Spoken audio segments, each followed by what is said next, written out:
We have about four students who've joined in so far, and I've sort of started recording the lecture now.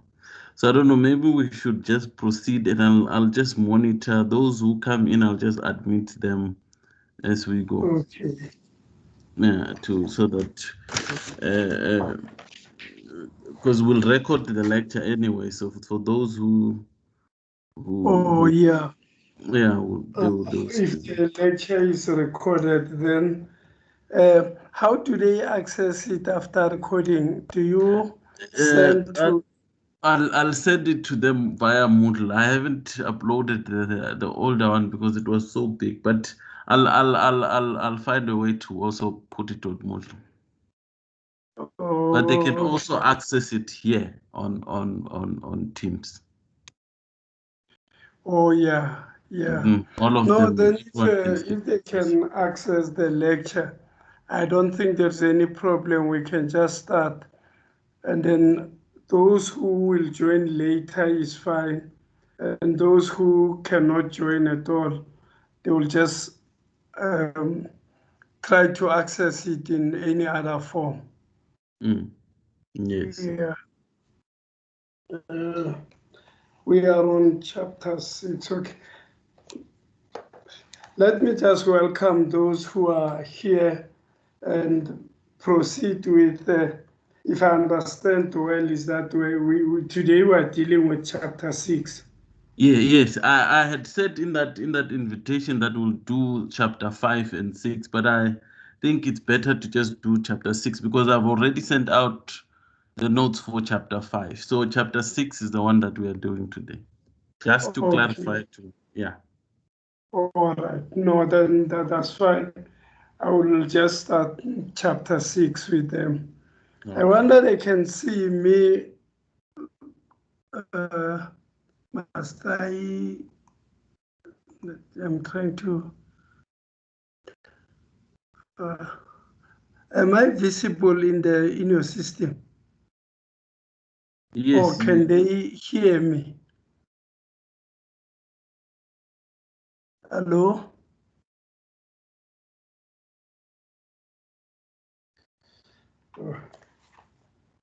guys, can you hear us? Yes, loud and clear. Oh, more than clear. Yes, yes, yes. And can you see me also? Yes, I can see you. All right. All right, then let us proceed with chapter 6.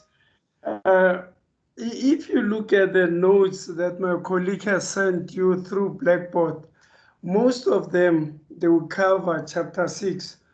I think there is some papers that are wrote on issues of socioeconomic rights, particularly the chapter that I wrote. It would be, let me just make sure that I have it here.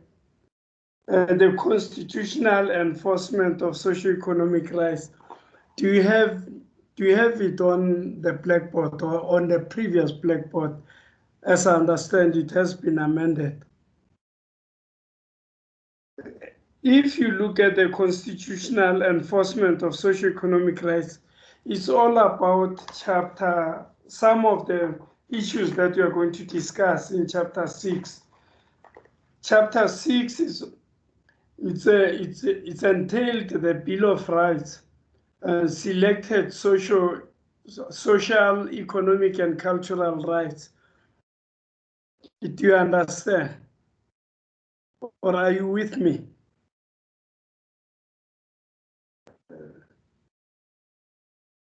Hello? Yes, can I proceed? Yes, you can proceed. All right. In the previous chapter, it was seen that is chapter 5, that the Bill of Rights of South African constitutions contains almost all universal recognized rights.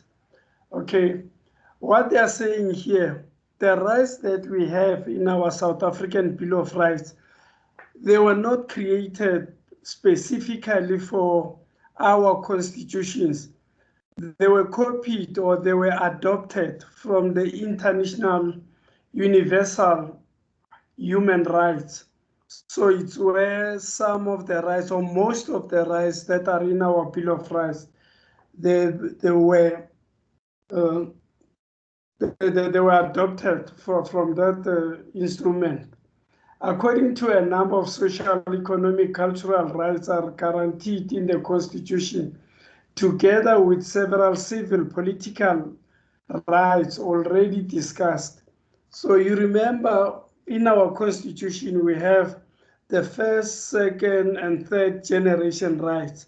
We have been talking about these generation rights, and these rights are found in the Universal Bill of Rights, in the International Bill of Rights.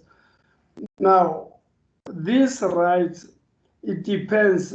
The first generation rights would say these are the political rights. These rights are easily enforceable. These are rights like rights to remain silent in court, rights to against self-incrimination, and so on. So all these rights are in our Bill of Rights. But now the particular concern is the right, the socio-economic rights, or the third generation rights, or the second generation rights, in even the third, but those are giving somehow a concern about enforceability, whether it is easy to enforce them or not. With the first generation rights, everyone can enforce it. If you have a right to remain silent in court, you don't need, there's no budgetary constraint or requirements for you to remain silent. You go to court, they ask you, are you pleading guilty or not? So I'm exercising my right to remain silent. I don't want to plead.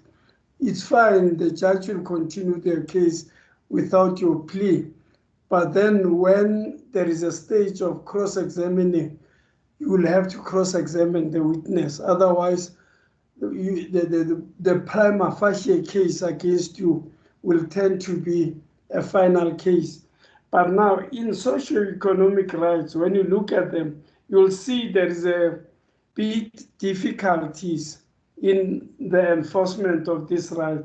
Hence, I wrote some papers and also interpreting certain cases to try and show how one can enforce these rights and what was the attitude of the court towards the enforcement of these rights. The court said these rights are justiciable. Some courts said they are not justiciable. I'll show you as we go on. The following are recognized as economic, social, and cultural rights in the South African Bill of Rights.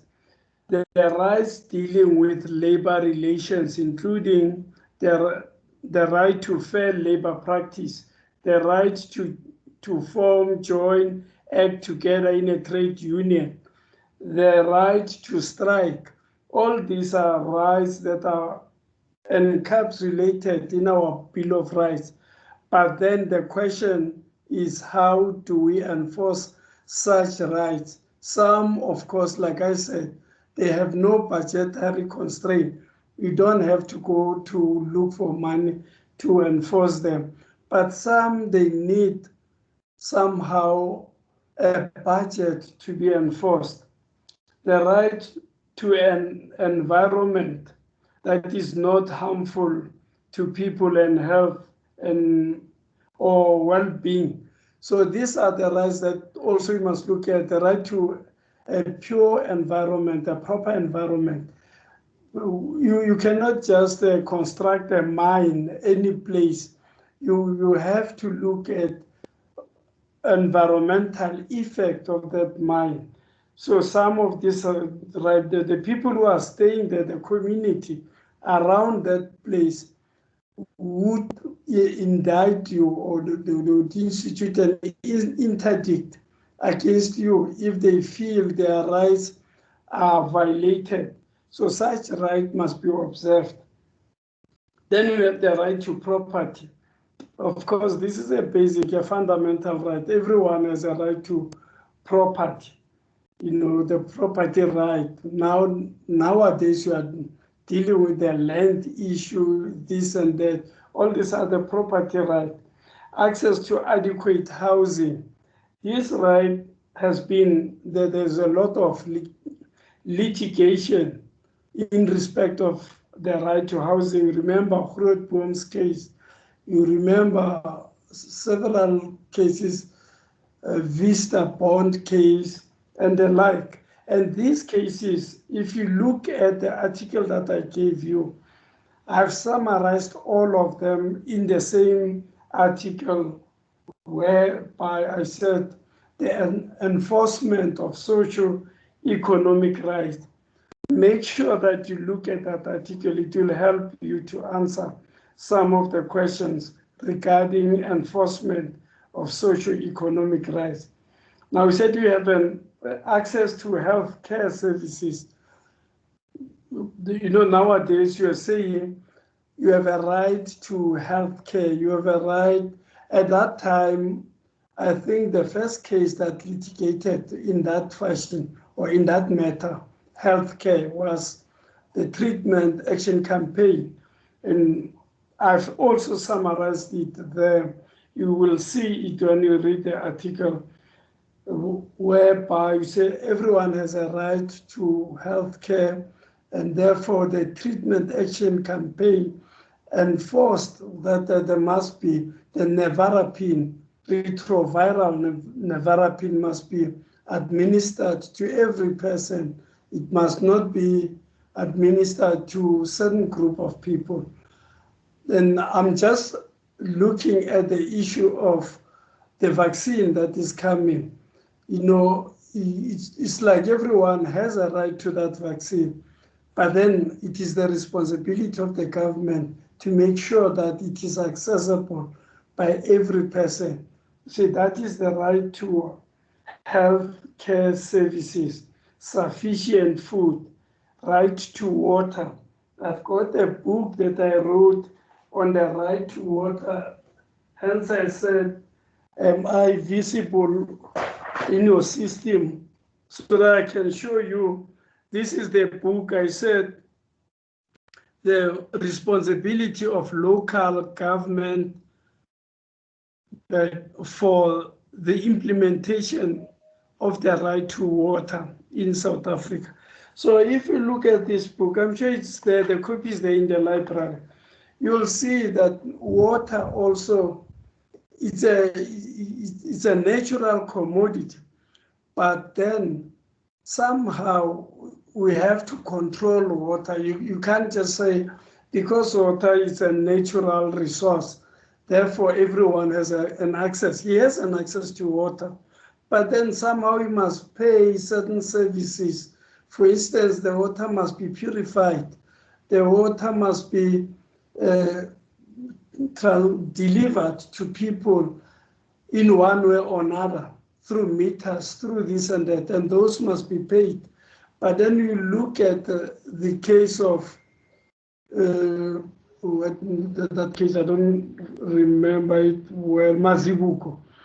You have to look at Mazibuko's case. It will explain how water is important to people and why you should pay for water. But still, it must be accessible to everyone. So that the case of Mazibuko also is in the same article. Please just try to look at those articles.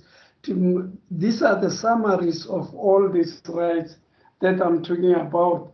Right to access to social security, we know basic ongoing education. You know, you have a right to education, but to some extent you must pay for that education. You cannot say, I have a right to education, therefore I must go to University of Venda and receive adequate, proper education for free. There must be a certain way you would have to pay for it, either your bursary, either your NAFSAs, whatever you, but there must be payment for that education to be imparted to you.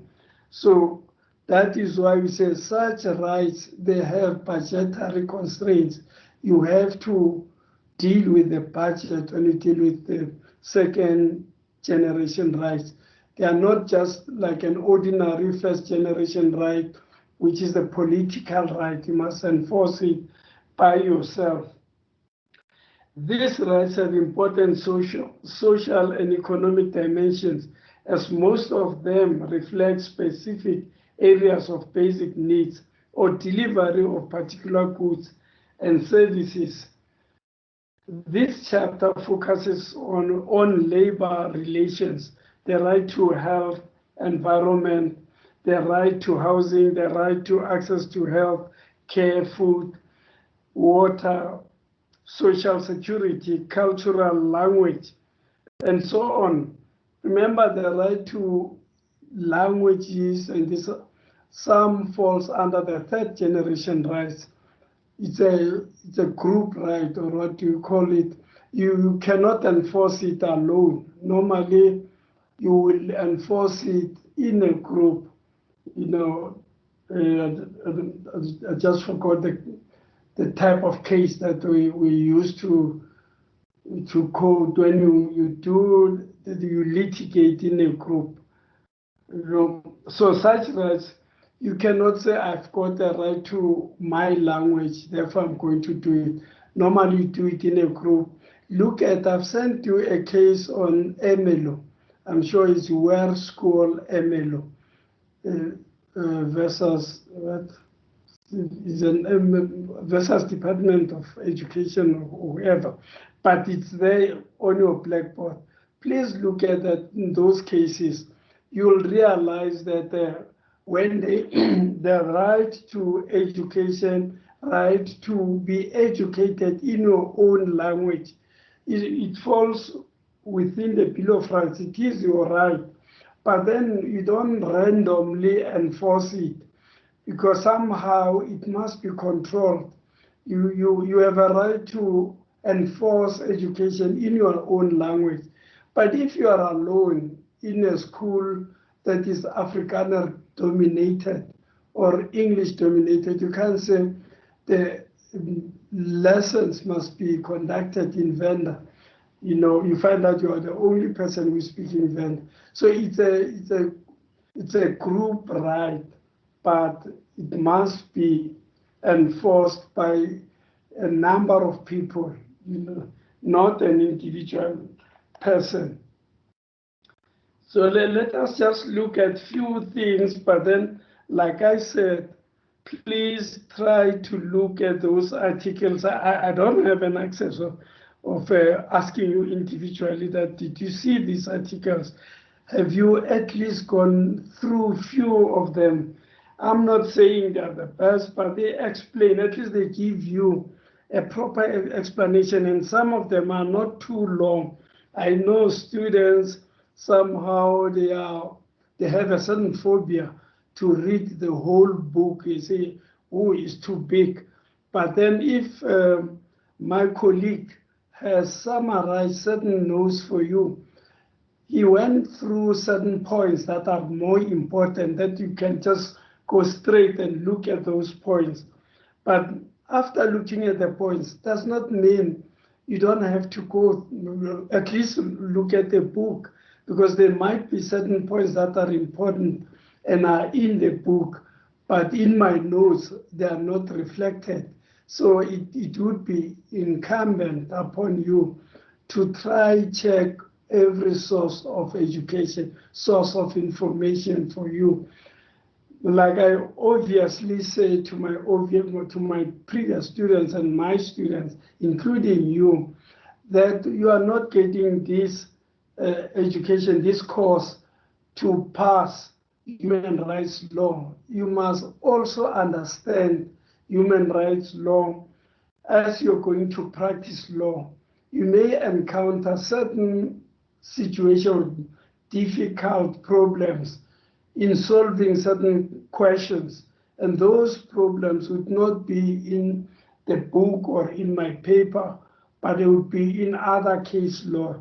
So you have to go through cases and understand how the judges interpreted a certain legal issue and be acquainted to that interpretation, so that when you argue in court, you can also interpret that case and say, in Suprimani, the court said this and that. This matter is similar to Suprimani's matter. Therefore, I would want to persuade the court to take a particular stance regarding this issue. So all this, we are just giving you the background of the law, but it's also upon you to do much research. So hence I say you must also go through certain books, not only relying on this, but we will try to summarize some of the things and make it easy for you to go to get the point that will assist you to pass the exam. But to pass the exam is not to be a good lawyer. To be a good lawyer, you must know the law. Let us look at the enforcement of socio-economic rights. The extent of the enforcement and protection of socio-economic rights has been and still it's a source of controversy and debate. You know, if you look at it here, I said to you earlier that these socio-economic rights are not easily enforceable. And even when the Constitutional Committee, when they were coming up with the Constitution, it was not easy to include the socio-economic rights in the Bill of Rights. There were debate among the people who were trying to bring socio-economic rights into our Constitution. Indeed, the inclusion of such rights in the Bill of Rights was not uncontested. Some legal academics and certain groups in civil society objected to the inclusion of socio-economic rights in the Bill of Rights on the basis that you must look at it. This is on page 130 of your prescribed book. They were not universally accepted as fundamental rights. You know, some people argue that these socio-economic rights were not admitted universally as fundamental rights. Why I've been telling you that? Because the enforceability is not easy. They were inconsistent with the separation of powers doctrine, because the judiciary would encroach upon the terrain of the legislature and the executive. Okay, if you look here, you'll get the real issue. When you enforce socio-economic rights, it's unlikely that you cannot encroach on the terrain of the other bodies or of either the executive, legislature. You know, to enforce socio-economic rights, when you say one has a right to education, remember, Department of Education is an executive. It's not part of judiciary. And it has to decide on education, how the education must be implemented and this and that, how it must be funded. But if you take this to court and say, I'm enforcing my right to education, and the court pronounce on your right to education, somehow it encroaches upon the terrain of the executive, because the Minister of Education falls within the executive part of the organs of the state.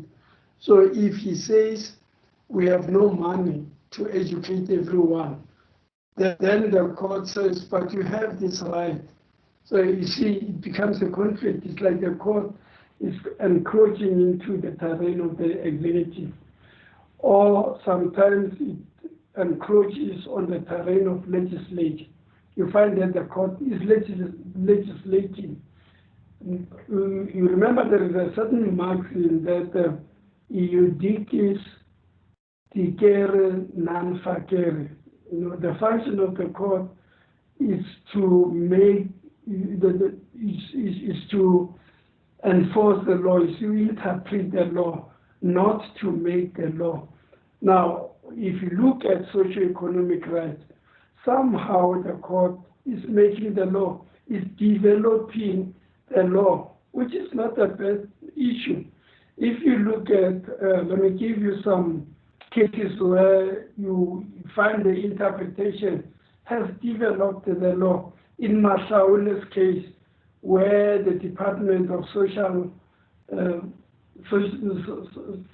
Welfare said for a person to be granted social grant, he must be a South African citizen. But the court in Masaule Khoza said, well, any person who is lawfully in South Africa qualifies to get social grant. Then you see the court has developed the law. It has moved it from what the legislature said.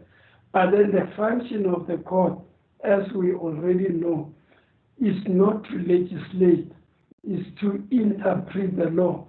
But we said during interpretation or in the interim of interpretation, the court will also make the law.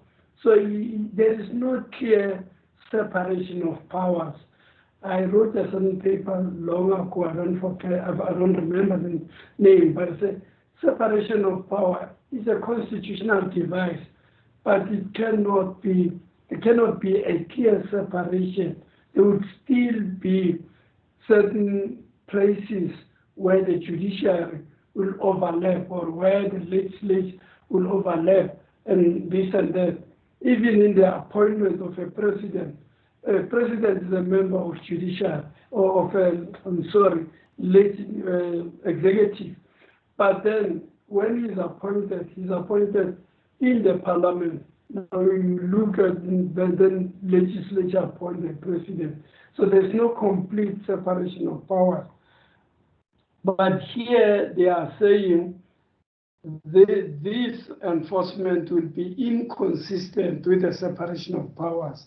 And I've briefly tried to explain why are they saying this. Socioeconomic rights were not justiciable, in particular because of the budgetary implication involved in enforcing them. You can see now we talk about the budgetary implication. There must be money when you enforce socio-economic rights or second generation rights. Money must be involved. And if you involve money, who has the power of the budget is the legislature. Then it means you are encroaching into the terrain of the legislature. The legislature deals with the budget of the country. You know, as was saying, when you need money, we said the president basically is a commander-in-chief, is a chief of executive. He can declare war as he likes, but for the war to be funded, he must approach who? The legislature. Said, no, I want to declare war against Iran, but this war must be funded. And funded by who? By legislature. So if legislature can say, well, Mr. President, you can declare war, but you are not going to fund this war. So the attempts of the president would be futile. He cannot enforce that. He cannot implement that decision to declare war because he needs money from legislature. So hence, I always say there is no clear separation of powers in the three organs. And you remember the founding father of the doctrine of separation of power was Locke, was Montesquieu, a French philosopher, who said there must be separation of powers. And everyone understood why he said that. Said no one must hold all powers in himself. The powers must be separated. And we said the US Constitution was the first to clearly tried to separate powers from legislature, judiciary, and executive, even though that attempt was made, but it was not complete as Montesquieu would like it to be, And Montesquieu was followed by an English philosopher, John Locke, who also said there must be a separation between executive and judiciary, and also legislature and executive and judiciary. So there's no doubt about the doctrine of separation of powers. The doctrine is a fundamental doctrine that must be observed. But then there is a shortfall in the same doctrine. So here we say socioeconomic rights were not justiciable. In particular, those are the other proponents of the negative view of the separation of powers. He said no, but then this is no. You cannot just. It's not justiciable. It's not enforceable. This separation of powers, because these socio-economic rights. Because if you enforce them, you must have money to do that. Some have therefore argued that socio-economic rights are inherently non-justiciable and ill-suited to enforcement by the judiciary. It is further argued that the protection of such rights should be a task for legislature and the executive. Constitutionalizing them has inevitably effect of the transferring power from these two branches of government to the judiciary. So some they will argue that you can't transfer this power to judiciary. But if you remember well, we are not transferring power to judiciary. Judiciary is playing oversight. We said there must be check and balances. Judiciary normally it deals with check and balances, whether these powers are properly supervised. So its function is a supervisory power of the enforcement of these rights. Let me see. Which lacks the democratic, they said it lacks democratic legitimacy necessary to make decisions concerning allocation of social and economic resources. We are aware these resources are not allocated by judiciary. They must be allocated by executive. But then if executive does not allocate them properly, then judiciary would have a supervisory power like any other Chapter 9 institution. Others have argued that there is no principled objection to the inclusion of socio-economic rights in a justiciable Bill of Rights, and that the vital issue is the extent and nature of their inclusion. You will please look at this chapter carefully because it will help you wherever you'll be doing legal work. Look at these socioeconomic rights, look how are they enforced, and the genesis, where are they coming from? The Constitutional Court considered the argument that socioeconomic rights have no place in the Bill of Rights in the first certification judgment. Remember, after the Constitution was enacted, it had to be certified by the Constitutional Court. And there was a lot of arguments in the case in certification of the Republic of South African Constitution. They said it was further held that although such rights are not universally accepted as fundamental rights, they are at least to some extent justiciable. So the court said, but these rights are justiciable. You can look at the same case, Hlako. Hlako is where the court came up and said, no, these rights are justiciable. In Masaule, it's in Hlako, in treatment action campaign, also they said these rights are justiciable. In Suprimani, the rights were justiciable, but Suprimani did not give a clear go ahead with this kind of rights because they were looking at the budgetary issue more than justiciability of the rights as envisaged in the Constitution. And at the very minimum, socioeconomic rights can be negatively protected from improper inversion. The court said that the Constitutional Assembly was permitted to implement universally accepted fundamental rights with other rights not universally accepted. You must also understand here, I said these socio-economic rights were found in the Universal Declaration of Rights in the international instrument. But then the Constitutional Assembly in South Africa, they said, no, but you're permitted to bring other rights that are not recognized or not considered in the Universal Bill of Rights. So now it gave us, South African Constitution, to bring more rights as socio-economic rights. An example of those rights that were brought precisely by the Constitutional Assembly, by South African Constitution, would be the right to water. Remember, if you look at the instrument, the international instrument on the right to water was not recognized exclusively.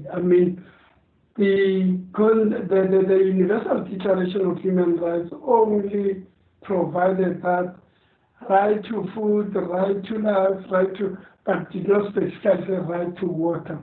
But in our constitution, and few countries' constitution, we said water must be specifically mentioned as a right to water, and clearly enacted. If you look at the Act, the Water Act, it's very clear than in any other country, our right in the Water Act. And if you want to see, I think I have that act here. If you look at this book, the responsibility of local government for the implementation of the right to water in South Africa, I've explained clearly that the water must be also taken as one of the second generation rights. And water is so important that there is no water, it's life. Sanitation is, we say sanitation is dignity. Water is life, sanitation is dignity. You cannot live without water. And there must be, in order for you to say you're dignified, there must be sanitation. You must have proper sanitation. So people without sanitation, they are losing their dignity. So this right came later in the interpretation of the Universal Declaration of Rights. But in our Constitution, it's very clear that you have a right to water. So look at it, and the Constitutional Assembly permitted us to supplement some of the rights that were not found in the Universal Declaration of Rights. The court considered that socioeconomic rights might result in court making orders that have direct budgetary implication. This one is very important, that you must note that whenever you make a decision in socio-economic rights, in this right, in the second generation right, you probably would make a budgetary implication. You will have to tell, in Grootboom, you will recall that the court said these people deserve to have decent shelter. And then for you to make shelter, you must have money available to build shelter for these people. So the court tried to come up with the budget. It was telling them, it did not tell exactly how much you must bring, but it has a budgetary implication that no matter what, build houses, shelters for these people. So that it means the legislature must go and look for money and build this. So the court, it now legislate. It now had implication in the budget of the country. That's what they are saying here, that these rights will have always budgetary implication. When the court in treatment action campaign said there must be money to buy this antiretroviral Nevarapine medication, those were bought by money. So in order to disperse it to everyone, there must be money, there must be budget for the country. So all this, it has budgetary implication, but there's nothing we can do. The court must play a supervisory power over the two branches, the legislature and the executive. Because if there's no supervision, we know even in our country that always people will take this branch to court, because if it doesn't perform, we still feel that there must be court intervention. You would remember that this issue of taking the government to court started long ago in 1805 in the case Madison versus Marlborough. That was the U.S. Supreme Court in 1800, where it decided that if the officer of the government does not do his work, there was the so-called a writ of mandamus. You force that person to do the work. Then this judicial review started long ago, and the enforcement of certain acts of the other branches of government started long ago in the U.S.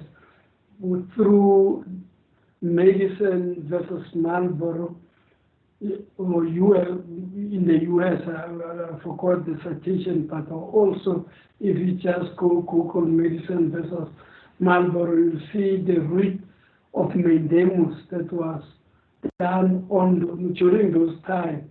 And also other courts started to enforce this and to come and say no, but then there must be judicial review.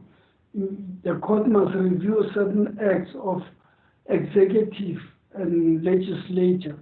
So that's not something that is not unknown in the world or in the constitutional state. Since you said the constitution is the supreme law of the land, then whoever violates the constitution, the court must play a supervisory role. However, I don't know whether I'm still on time, and I mustn't keep on boring you. Can I still continue? Are you still with me? Yes, we are still here, sir. Oh, you are still with me? Yes. How many minutes am I left with? It was time up. I think the class is 50 minutes. All right, let me just summarize for them, but I think we can arrange another lecture if they so wish, so that we can try to show how they do. But then I would Advocate, urge them to look at this book. oh, Let me see, we I had don't know. actually, I had actually scheduled it for 2 hours so that we don't have, Another. yeah, Oh, okay. so that we All can right, cover let chapter me 6 just and go finish the on, book. quick Yeah. on, and then I will indicate where they can read. But I understand that on the blackboard, remember those notes you have sent them, they cover many of these chapters on enforcement of socio-economic rights. And on the other hand, I said must look at this, the protection and enforcement of socio-economic rights. This book also deals with how they can enforce. I'm not saying they must go buy books and this and that, but if they can have an access to such books, it's all about what is written in this chapter. So it will make also easy for them to comprehend what is all about here. Then another book that is some of the things, but not even deviating that much from here, is this one, is the relevance of the court and human rights organization in the enforcement and monitoring socio-economic rights in South Africa. If they can grab also a copy of this, it will also help them to understand chapters like this and to understand issues relating to socio-economic rights. These are important rights that were included in the Constitution, in the South African Constitution. Most constitutions in the world, they did not specifically include socio-economic rights, the second generation rights. But by interpretation, you will find that they do have these rights. But these rights are not directly justiciable like we are doing in South Africa and India. You must also look at the Indian constitution. They call this the directive rights. These directive rights are almost same as socio-economic rights. They are enforceable in India. But with us, the courts can directly enforce these rights. And I've mentioned a lot of cases where these specific rights were enforced. Right to religion, which is a group right, it falls under the third generation right. It was enforced at one stage. You look at the case, Prince versus the Law Society of Western Cape, and you look at the No Start case, Pillay versus the high school, Durban High School. These rights to religion, to culture, they were enforced in these cases. Pillay was dismissed at school because of the No Start, this Indian ring that they put on the nose, they call it No Start. But the Constitutional Court said, no, Pillay he has a right to religion, so that there's nothing wrong with putting that No Start, as long as it doesn't interfere with her own education and other people's education. There's no intrusion into that terrain. So that was the enforcement of this right. In Prince's case, we remember that Prince was denied to practice law because of this Rastafarian and this and that. So, but if you look at the ratio decidendi of the court, it will tell why exactly. Not that they were denying him the rights, but we said this rights has limitation. You cannot just say, I have a right to my own religion, and then you start allowing people or forcing people to drink paraffin in the name of religion, so that the court will interfere. But if you conduct your religion properly. The court has no right to interfere. We are a secular state. South Africa is secular. So, but look at these rights, how are they exercised? And in most of the papers, I tried to pick up those rights and explain how these rights must be enforced and how it should not be enforced if it interferes with the rights of other people. Because if your right cannot overshadow the rights of other people. So all these are in the case law.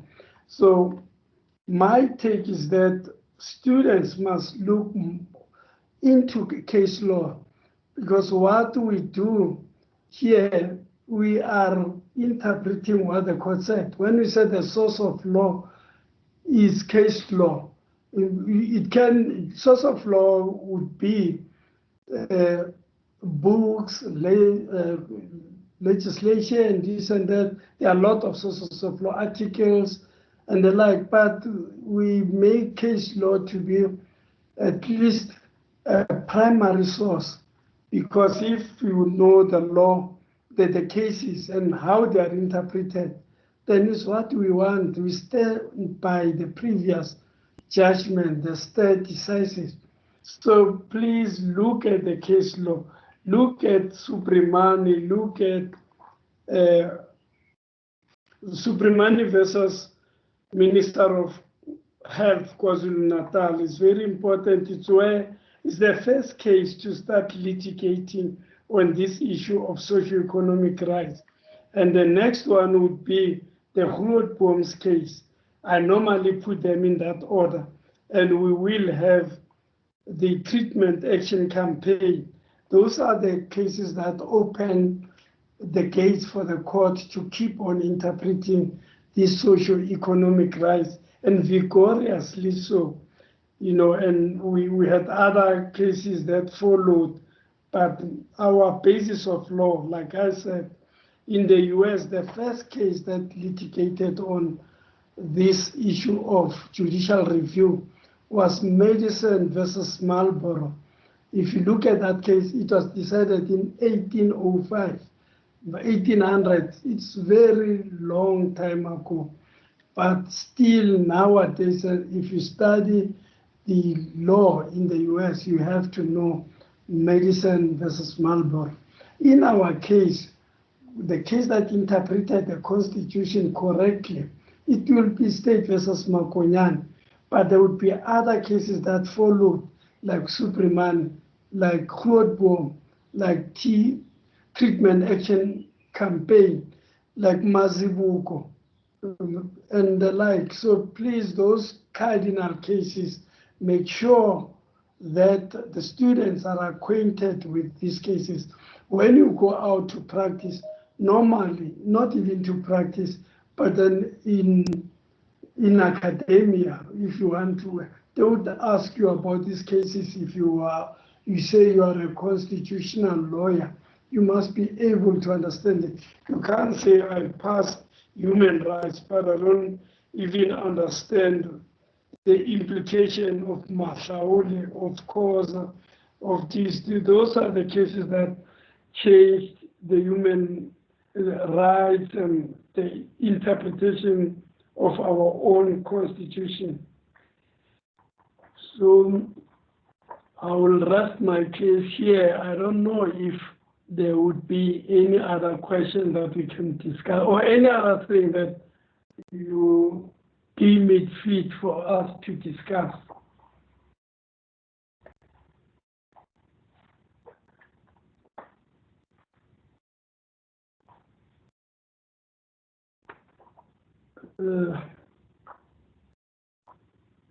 Can we call it a day then? Hello? Any other question?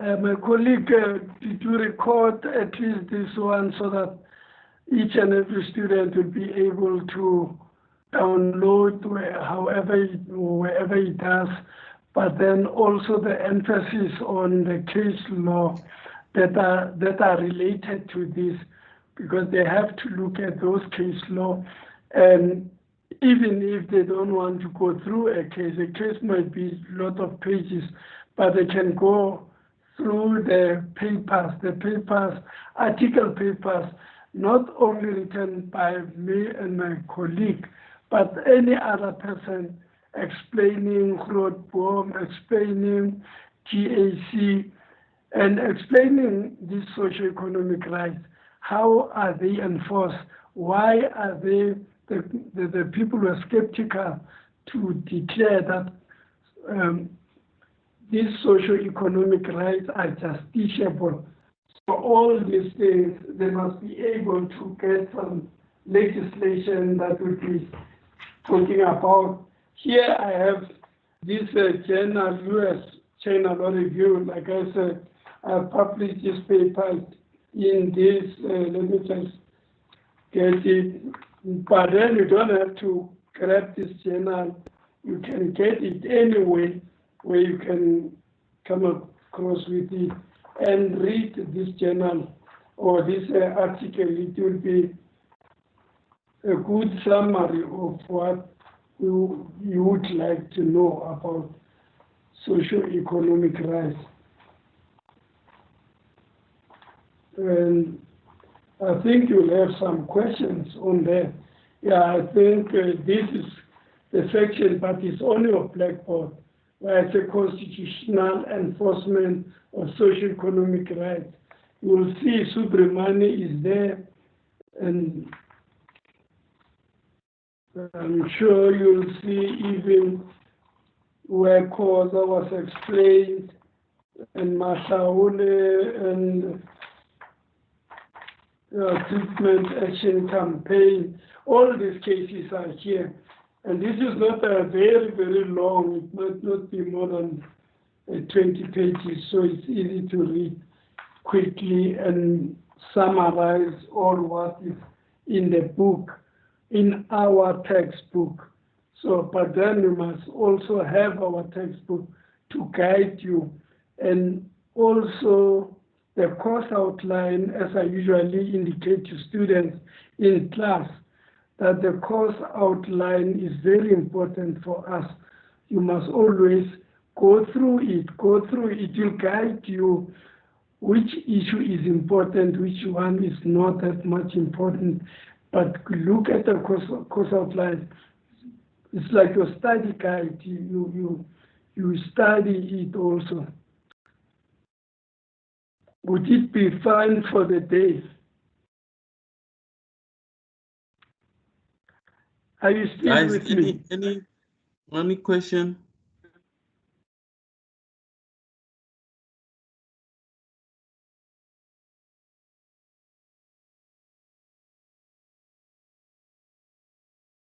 Yes, Rule.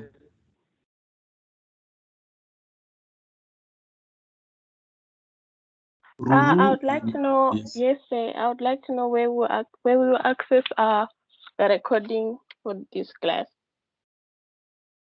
I'll post it on Moodle, because now you are not able to access Blackboard, but also on here on Teams you can also come back when the recording is ready. You can also download it yourself on Teams. Okay. No, I fixed my Moodle. I can access it now.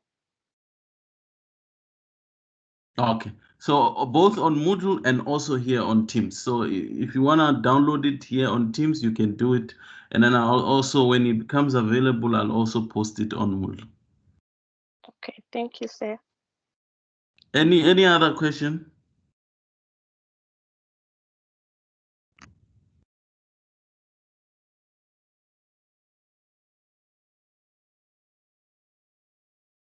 No question.